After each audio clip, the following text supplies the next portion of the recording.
बिस्मिल्लाहिर्रहमानिर्रहीम। अस्सलाम वालेकुम। आप देख रहे हैं स्मॉल एचडी न्यूज़ और मैं हूँ ईशा रानी। हमास का इसराइल पर हमला, आखिरी खबरें आने तक 532 इसराइली फौजी हलाक और 1700 से ज़ायद जख्मी हो गए। रात गए हमास ने इसराइल के दारुल-हुकूमत तल अबीब पर मजीद 150 रॉकेट दागे गए। हमास की कार्रवाइयां जारी, इसराइली मेजर जनरल समेत दर्जनों फौजी हमास ने गिरफ्तार कर लिए।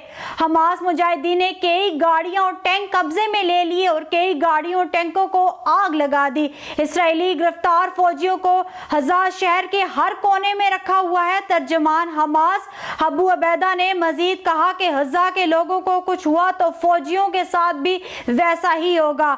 इसराइल की जवाबी कार्रवाई में 480 फलस्तीनी शहरी शहीद हो गए और 1500 से ज्यादा जख्मी हैं।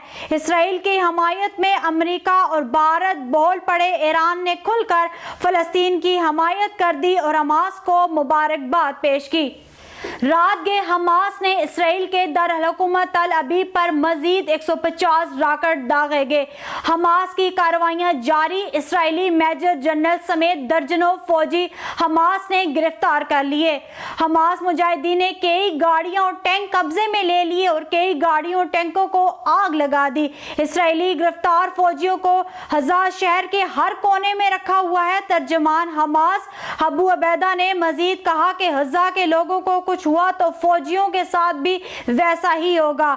इसराइल की जवाबी कार्रवाई में 480 फलस्तीनी शहरी शहीद हो गए और 1500 से ज्यादा जख्मी हैं।